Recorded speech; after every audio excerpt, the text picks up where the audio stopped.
cette deuxième relation, on considère un ensemble E qu'on va supposer non vide pour que ce soit un petit peu intéressant. Et on va définir une relation non pas sur E, mais sur l'ensemble des sous-ensembles de E.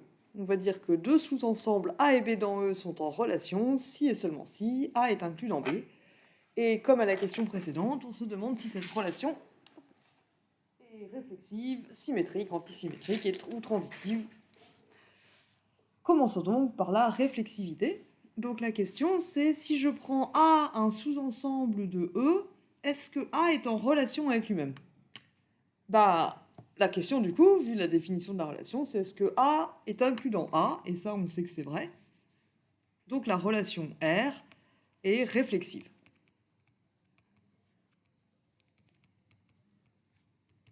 Quel que soit le sous-ensemble A de E, quel que soit A dans P de E, A est inclus dans A, donc A est en relation avec A.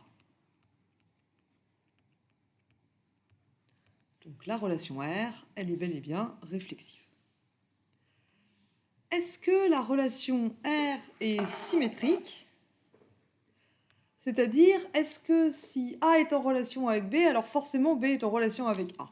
Donc à nouveau, si on regarde la définition de cette relation, A est en relation avec B, ça veut dire que A implique B, B est en relation que A est inclus dans B, pardon. B est en relation avec A, ça veut dire que B est inclus dans A. Mais on n'a pas l'impression que les deux vont forcément ensemble. C'est pas parce que A est inclus dans B que forcément B est inclus dans A. Donc on a l'impression que R n'est pas symétrique, on va le montrer proprement.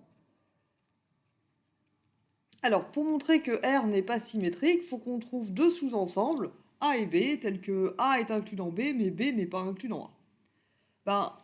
Je ne sais pas qui c'est l'ensemble E, donc je ne peux pas prendre des sous-ensembles spécifiques, mais je sais qu'il y a toujours deux sous-ensembles qui existent dans E, l'ensemble vide et E.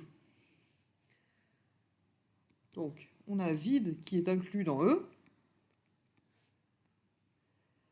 mais E n'est pas inclus dans l'ensemble vide, puisque j'ai supposé au début que E n'est pas l'ensemble vide. Donc, il existe des sous-ensembles A et B dans P de E, l'ensemble vide et E, tels que A est en relation avec B, l'ensemble vide est inclus dans E, et B n'est pas en relation avec A. Et ça, c'est la négation de la symétrie. C'est pas vrai que pour tout A et B sous-ensemble de E, si j'ai A, RB, alors j'ai forcément B, RA. Donc on a montré que la définition de la symétrie n'était pas vérifiée, on a montré sa négation. Donc la relation R n'est pas symétrique. Est-ce que la relation R est antisymétrique? Alors là, la question du coup, c'est est-ce que si A est en relation avec B et B en relation avec A, alors je peux en déduire que A égale B. Et si on traduit ça du coup avec notre relation ici, est-ce que si A est inclus dans B et B est inclus dans A, alors A égale B? Et bien ça, oui, ça, pour des ensembles, c'est vrai. C'est d'ailleurs comme ça souvent qu'on montre l'égalité de deux ensembles par double inclusion. Donc R est antisymétrique.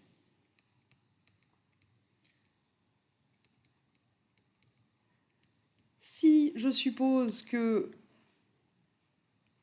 si je prends deux éléments A et B dans P de E, deux sous-ensembles de E,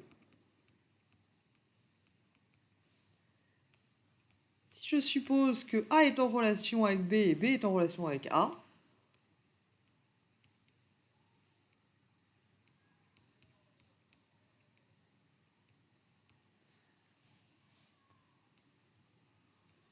alors j'ai A inclus dans B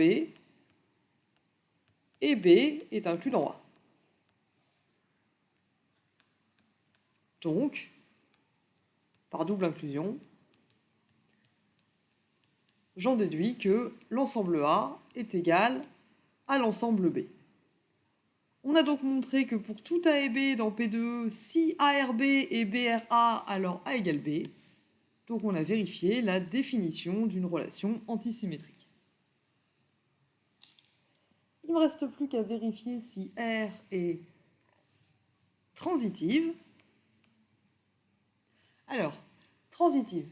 Transitif, ça veut dire que pour tout ABC dans P de E, si A est en relation avec B et B en relation avec C, alors A est en relation avec C.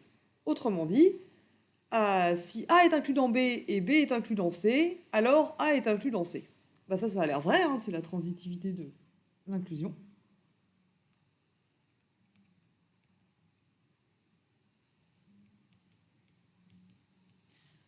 Donc montrons ça proprement. Si je prends A, B, C dans P de E,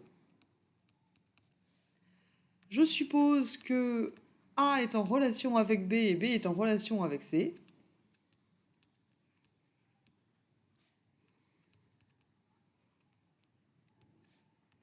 Autrement dit, je suppose que A est inclus dans B et B est inclus dans C.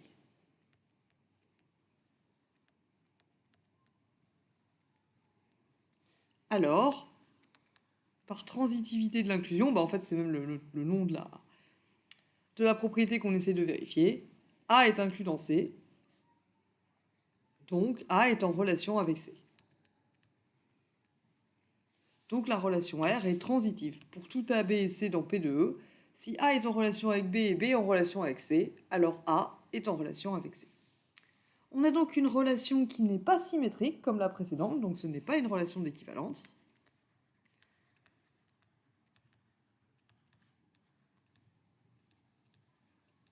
Par contre, elle est réflexive, antisymétrique et transitive, donc c'est une relation d'ordre.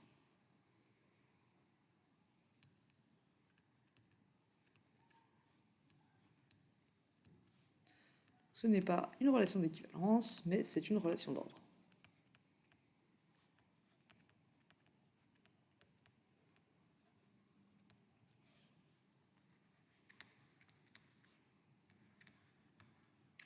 Pourquoi c'est une relation d'ordre? Parce qu'elle est réflexive, antisymétrique et transitive.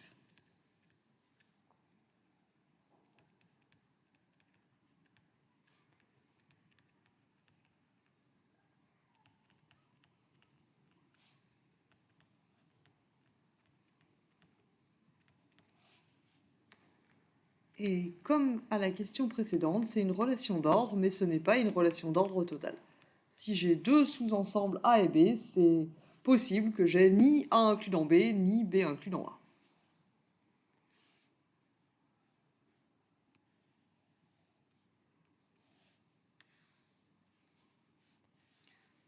Remarque.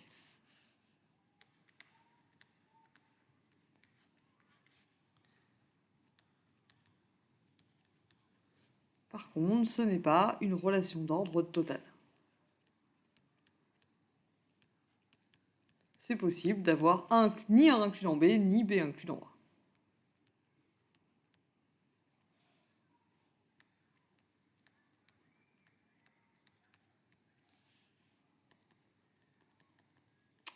A. Bon, inutile, je pense, de détailler ce point, vu qu'il n'était pas vraiment demandé. Donc, la relation R, c'est une relation d'ordre, réflexive, antisymétrique et transitive, mais par contre, n'étant pas symétrique, ce n'est pas une relation d'équivalence. C'est tout ce qu'on avait à faire pour cette relation d'inclusion, et je vous remercie de votre attention.